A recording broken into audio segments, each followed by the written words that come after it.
गेली अनेक वर्ष कागदावर असलेल्या विद्युत वाहनांकरिता शहरात ई-चार्जिंग स्थानकं उभारणीचा प्रस्ताव आता लवकरच प्रत्यक्षात उतरण्याची चिन्ह निर्माण झाली आहेत. चार्जिंग स्थानकांसाठी पालिका प्रशासनानं 19 जागा अंतिम करत या प्रकल्पासाठी निविदा काढली आहे.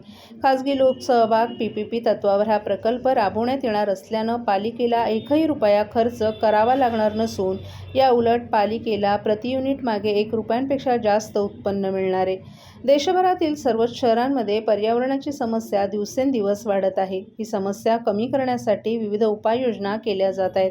याचाच एक भाग म्हणून गेल्या काही वर्षांपासून विद्युत वाहनांचा पर्याय शासनानं पुढे आणत त्याच्या खरेदीसाठी नागरिकांना प्रोत्साहित केलं जातंय.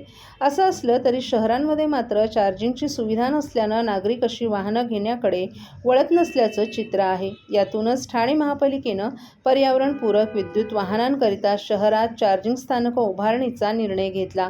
मात्र त्यासाठी जागा अंतिम होत नसल्यामुळे हा प्रकल्प गेली अनेक वर्ष कागदावरच होता. ठाणे महापालिका आयुक्त सौरभ राव यांच्या मार्गदर्शनाखाली विद्युत विभाग आणि शहर विकास विभागानं चार्जिंग स्थानकांसाठी आवश्यक असलेल्या जागांचा शोध घेतला आणि त्या ठिकाणी चार्जिंग स्थानकं उभारणे व्यवहार्यता तपासण्यात आली. यानंतर शहरातील 19 जागा निश्चित करण्यात आल्या. या कामासाठी निविदा काढण्यात आल्या आहेत.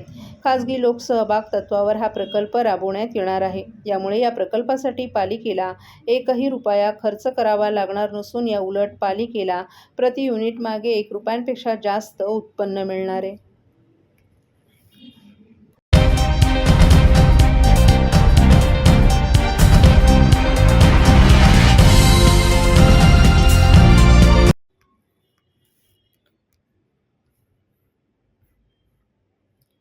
5 वर्ष भ्रष्टाचारमुक्त विकास राबवण्याचा आमचा प्रयत्न असेल, परंतु कोणी त्यात चुकत असेल तर त्याला जाब विचारल्याशिवाय आम्ही गप्प बसणार नाही, असा इशारा भाजपचे आमदार संजय केळकर यांनी दिलाय.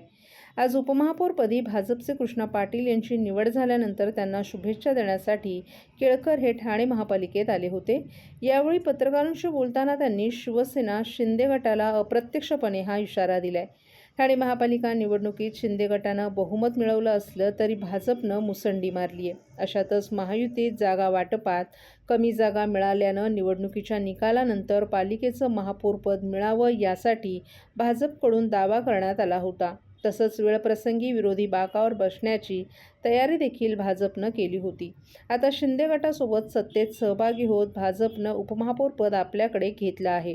त्यातही निवडणुकीपूर्वी भाजपनं ठाणेकरांसाठी स्वतःचा जाहीरनामा सादर केला होता. तो पूर्ण करण्याचा आता आमचा प्रयत्न असणार असल्याचंही केळकर यांनी स्पष्ट केलं. एकूणच सत्तेत राहून शिंदे सेनेच्या चुकीच्या कामांना देखील विरोध केला जाणार असल्याचा इशाराही त्यांनी या निमित्तानं दिला आहे. तसंच पारदर्शी, भ्रष्टाचारमुक्त आणि योग्य दिशेनं विकास झाला पाहिजे, तो करण्यासाठी आम्ही कटिबद्ध आहोत, असा विश्वासही आमदार संजय केळकर यांनी व्यक्त केलाय. अनधिकृत बांधकामांचा विषय हा सुरूच राहणार आहे. फेरीवाला धोरण का झालं नाही? फेरीवाल्यांची संख्या वाढत आहे. फुटपाथ, रस्ते व्यापलेले आहेत, ते मुक्त करण्यासाठी किंबहुना त्यावर सडेतोड जाब विचारला जाणार आहे. दरम्यान सत्तेत सहभागी होत आम्ही उपमहापौरपद घेतलंय, परंतु इतर समितीबाबतचा निर्णय ह्या वरिष्ठ पातळीवर होणार असल्याची माहिती यावेळी केळकर यांनी दिली आहे. येत्या काही दिवसात यावर सविस्तर चर्चा केली जाईल. जे काही वाटप होईल ते सन्मानपूर्वक झालं पाहिजे, अशी अपेक्षाही केळकर यांनी व्यक्त केली आहे.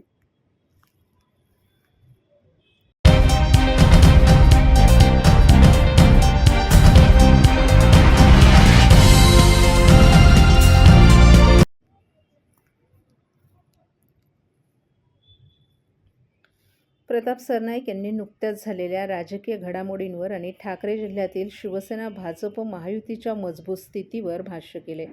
त्यांनी नमूद केले की एकनाथ शिंदे यांनी ठाण्यात शिवसेनेची पकड घट्ट केली आहे, ज्यामुळे धर्मवीर आनंद दिघे यांच्या कार्याचा वारसा पुढे नेला जात आहे. ठाणे महानगरपालिकेत महायुतीचे महापौर आणि उपमहापौर बिनविरोध निवडले जाणार आहेत. मीरा भाईंदरमधील भाषिक समीकरणांवर बोलताना सरनाईक यांनी हिंदी भाषिकांची वाढती संख्या आणि मराठी भाषिकांची घटती संख्या याकडे लक्ष वेधलं.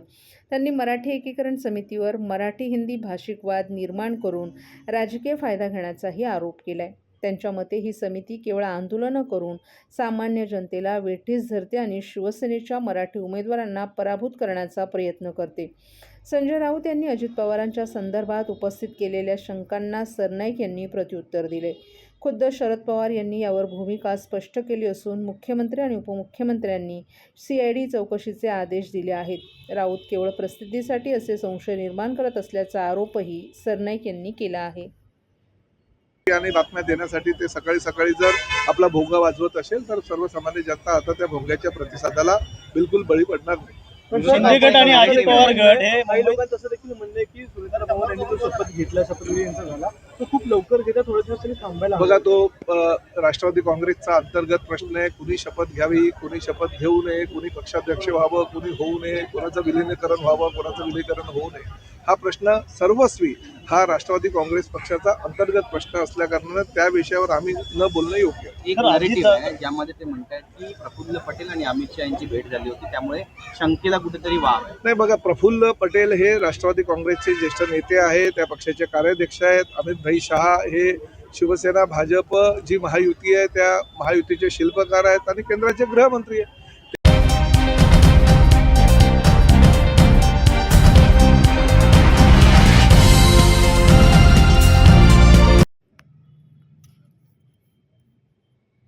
ठाणे हा शिवसेनेचाच बालेकिल्ला असल्याचं आजच्या निकालानं स्पष्ट झाल्याचं प्रताप सरनाईक यांनी अशा शब्दात विरोधकांना डिवचले. आज ठाणे महापालिकेत महापौर आणि उपमहापौर पदासाठी बिनविरोध निवड झाली. उपमुख्यमंत्री एकनाथ शिंदे यांच्या नेतृत्वाखालील शिवसेनेच्या शर्मिला गायकवाड यांची महापौरपदी निवड झाली आहे, तर उपमहापौर पदासाठी कृष्णा पाटील यांची निवड झाली आहे. या पार्श्वभूमीवर परिवहन मंत्री प्रताप सरनाईक यांनी माध्यमांशी बोलताना प्रतिक्रिया व्यक्त केली आहे. केंद्रात शिवसेना भाजपची युती आहे, तसंच राज्यातही शिवसेना भाजपची युती आहे आणि आता ठाणे महापालिकेतही आघाडी टिकून राहिली आहे. कोणी कितीही वल्गना केल्या तरी ठाणे जिल्हा शिवसेनेचाच बालेकिल्ला आहे, हे पुन्हा एकदा सिद्ध झाले असा टोला प्रताप सरनाईक यांनी लगावलाय.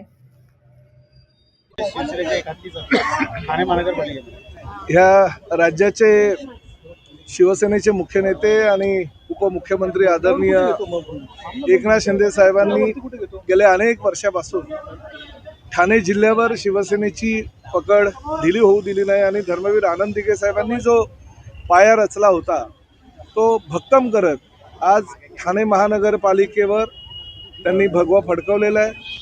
शिवसेना भाजप युतीचे महापौर आणि उपमहापौर आज विराजमान होणार आहे आणि छत्रपती शिवरायांना अर्पण करून ते आता त्या ठिकाणी पीठासीन अधिकारी आल्यानंतर त्यांची अधिकृत घोषणा होणार आहे. परंतु संख्याबळ आणि त्याचबरोबर समोर कुणीही उमेदवार नसल्याकारणानं त्यांची जी नियुक्ती आहे ती अटळ आहे आणि त्यामुळे शिवसेनेचा बालेकिल्ला ठाणे जिल्हा हा धर्मवीर आनंद दिघे साहेबांनी जो अधोरेखित केलेला आहे ते कायम ठेवण्याचं काम एकनाथ शिंदे साहेबांनी केलेलं आहे आणि त्यामुळे आज शिवसेनेचा हा भगवा आणि प्रामुख्यानं महायुतीचा भगवा ठाणे महानगरपालिकेवर झळकला आहे.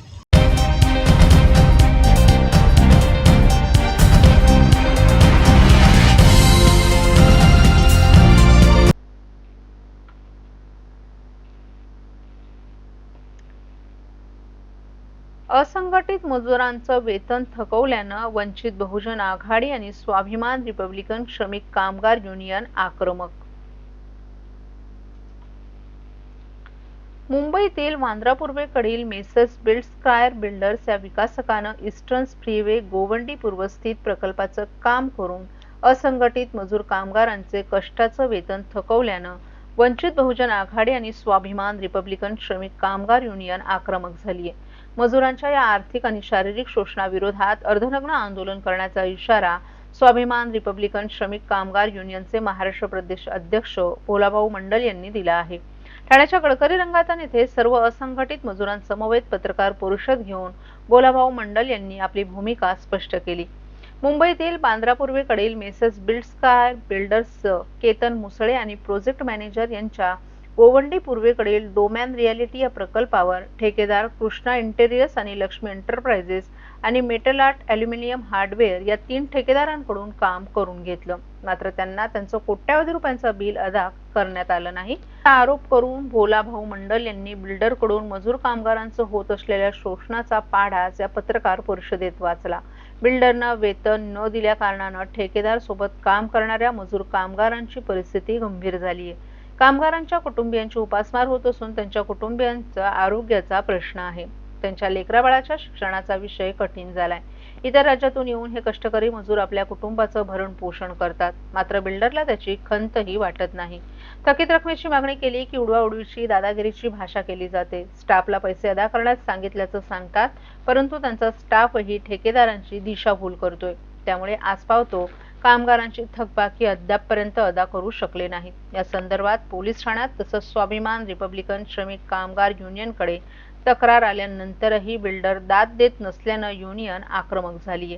लेबर कॅम्पवर कोणत्याही मूलभूत सोयी सुविधा नाहीत. त्यामुळे मजूर कामगारांना साथीच्या आजारांचा त्रास होतो. कामगार आयुक्तांकडे कामगारांची नोंदणी न करता कमी वेतनात नवख्या ठेकेदारांकडून काम करून घेऊन कामगारांचं शोषण केलं जातं. याकडेही भोलाभाऊ मंडल यांनी लक्ष वेधले. अडचणी निर्माण होत आहेत तुमच्या साईडवरच्या, तुम्ही त्याचं आंदोलन उपोषण करणार आहात, काय नेमकं सांगायला संदर्भात काय कामगारांना अडचणी होतात नेमक्या? सर, त्यांना अडचण म्हणजे कामगार कायद्याप्रमाणे त्यांचं राहण्याचा जो जागा आहे ते स्वच्छ पाहिजे, जो की हे लेबर कॅम्प व्यवस्थित ठेवत नाही.